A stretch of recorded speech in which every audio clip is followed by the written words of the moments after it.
Welcome to the evening news. I'm Morgan Collinette. And I'm Chris McMillan.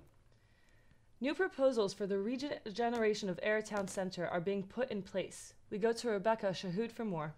South Ayrshire Council has plans. Ayr United host Falkirk. You need to start it quicker. Okay. Because I was just waiting. Yeah, if you start it, yeah, that's good. Okay, that's good. We'll take a count from you guys and then we'll go through South again, Ayrshire okay? Council has plans. We'll go from the top.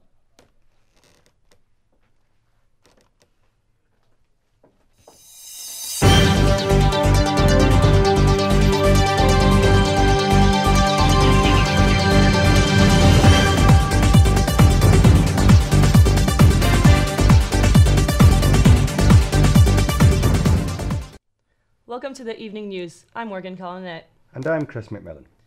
New proposals for the regeneration of Ayr Town Centre are being put in place. We go to Rebecca Shahood for more. South Ayrshire Council has plans to regenerate Ayr Town Centre, including an Olympic-sized swimming pool. We spoke to residents today to find out what they think should happen in the town centre. I would like to see something, maybe something different, something individual that some other town hasn't got, something to bring people into the town, because you need something unique to make your town different. But I do think it needs a bit more residential, so the people are already in the town, so you've got a captive audience. I mean, local people should be consulted and listened to, because we're the people that live here. Usually the people that come up with these ideas don't live in the town and have never lived in the town. We should really need to ask the people what they want, because if you build something that the council wants or an outside developer wants, it's not necessarily what the people want. I gave Renaissance and the council a few ideas, I printed them off. There's a few ideas I've seen in London. Like, I don't know if you know it, it's in Box Park, it's in Shoreditch, places like that, you know. Amazing, shipping containers, cheap as chips, the company set it up for you. We individual shops, short leases, no long-term leases, low rates, and it's something different, and if you build it, people will come. We've actually got Rebecca in the studio now. Hi, Rebecca. Hi. So Ayr Council is set to regenerate Ayr Town Centre. Can you tell us more? Sure. So South Ayrshire Council has proposals to regenerate the whole of the town centre, which includes the Citadel Leisure Centre, which is urgently in need of regeneration. So they want to build an Olympic-sized swimming pool for the residents, which should attract people from all over Ayrshire, not just Ayr. So they've put this proposal forward, and it's an open consultation, which means that small businesses and residents should get involved, otherwise they won't have a say in how it's going to look. And so you were in Ayr today. What did you find out? So sadly there are a lot of dilapidated buildings. Regeneration is something that's needed, and I think when we spoke to businesses that was really apparent. Unfortunately we weren't able to speak to councillors or the head of Ayr Renaissance, who are in charge of the plans. They all seem to be very, very busy, but we did speak to a couple of local businesses, and there was definitely the need for a lot of footfall. Right, thanks, Rebecca. Ayr United take on Falkirk this weekend, and our reporter Ryan Crombie previewed the match. Ayr United host Falkirk here on Saturday at Somerset Park, as Ray McKinnon will travel down with his Falkirk side that he'll be looking to get his first win under. Ian McCall and Lauren Shanklin will be looking to build upon their good run of results in August, with Shanklin taking home the Player of the Month and McCall the Manager of the Month. Of course, Ray McKinnon left his last job at Morton in controversial fashion. Despite Morton being top of the table, he opted to move to winless Falkirk, leaving a bit of bad taste in the mouth for both players and supporters at Morton. So he'll be hoping to get off to a winning start in the Championship here at Somerset. On the other hand, Ayr, they'll be looking to build on their decent start to the Championship season, looking to get a win that could propel them to top of the table. With the future of one of Scotland's most iconic stadiums now confirmed, our reporter Fraser Clark looks at what the future could hold for Glasgow's Hampden Park. The SFA announced yesterday that Glasgow's Hampden Park will remain the home of Scottish football for the foreseeable future.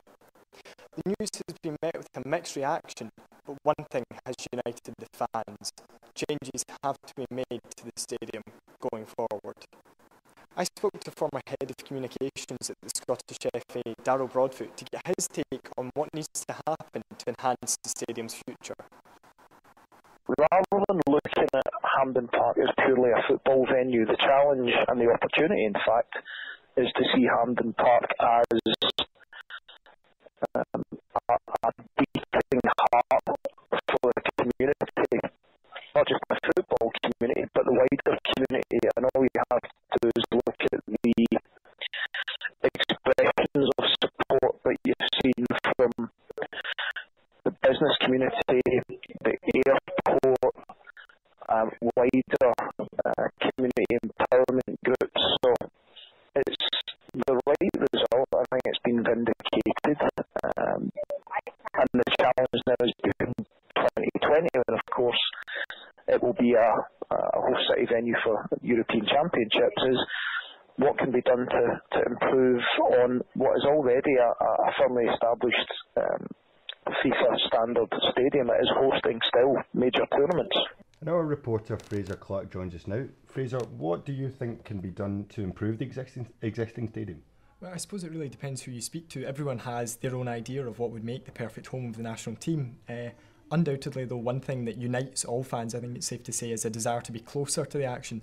Hampden's always been held back by having a big athletics track around the pitch, and it creates a really remote viewing experience. So if we can copy something for Hampden, like Stuttgart have done in Germany, and like the City of Manchester Stadium for Manchester City, in converting it from an athletic stadium into a football stadium, I think that would be absolutely excellent. Maybe even reduce the capacity or find a way to make it more intimate for people. They want to be closer to the action, they don't want to be sat back, 15 rows from the front or whatever, and not being able to see. I think the most important thing in getting Hampden's magic back, though, would be to lower prices and get a winning team in the pitch. If you have those two things, then that's a combination for success. Yeah, absolutely. And I think there was actually some quite scathing remarks about Hampden from a former Scotland captain today, is that right? Yeah, that's right. Scott Brown, capped 55 times for Scotland, did not hold back. He said, "Hampden is one of the worst stadiums I've played in atmosphere-wise." Some quite strong words there, but I can't help but wonder if maybe this is linked to the fact that he didn't have the great nights there. The era in which he certainly captained Scotland and the era in which he played for Scotland, there weren't that many iconic moments. So from his point of view, his memories associated with the stadium aren't going to be great ones. Yeah, I think that could be the case for a lot of fans, certainly in recent memory, those memories. And has there been anyone else that's been displeased by the news? Well, I spoke to someone with very close connections to the previous owners, Queen's Park, and he wasn't pleased at all that the League Two side are going to have to move out of Hampden itself as part of the deal. They're going to have to move to Lesser Hampden. It's still a perfectly adequate ground for a League Two club, but one of the major selling points for Queen's Park as an amateur team who don't pay wages and who haven't paid wages for the past 151 years now is that you get the opportunity to play at the National Stadium. To take that away, it's going to make it very difficult for them to attract players. They might have to end that tradition and start playing semi-professional wages. Yeah, hopefully that wouldn't be the case. But finally, looking ahead, obviously Hampden is scheduled to be hosting Euro 2020 matches. Do you think any of the improvements could be made by then? I think it's probably asking a bit much to expect major changes by then. I would expect that there will be some alterations, maybe just in the facade of the stadium, maybe in the facilities. There's been talk about 4G integration for to let people connect up better, quicker internet, that sort of thing. That's the sort of thing I can expect to see by 2020. I don't think that we'll see major changes. At the end of the day, it's the SFA and they're not renowned for moving particularly quickly. I reckon leave it 5 or 10 years and that's when we'll see the finished article. Yeah. Thanks, Fraser. Local football team Ayr United had some good news over the international break. Their young defender Liam Smith was a part of the Scotland under-21 squad which defeated Albania and Holland. I'll hand you over to Lewis Beryl and Tom McKinnon who have more. I'm here with Tom McKinnon, the Chief Sports Reporter at UWS, to ask him about Liam Smith's inclusion in the Scotland under-21 squad. So Tom, obviously how big a boost will this be for Ayr United? Yeah, massive. They've not had many players in the Scotland under-21 squad. Alan Forrest has sort of dabbled in and out in the last few years. He's obviously too old now. This is Liam Smith's last chance. He's 22. This will be his last campaign for the Euros in the next summer. Scotland got quite a good chance of getting through. But obviously Liam Smith, he's 22, last chance. And also they're a club who are sort of famed for bringing through youth players, as a lot of low league teams in Scotland are.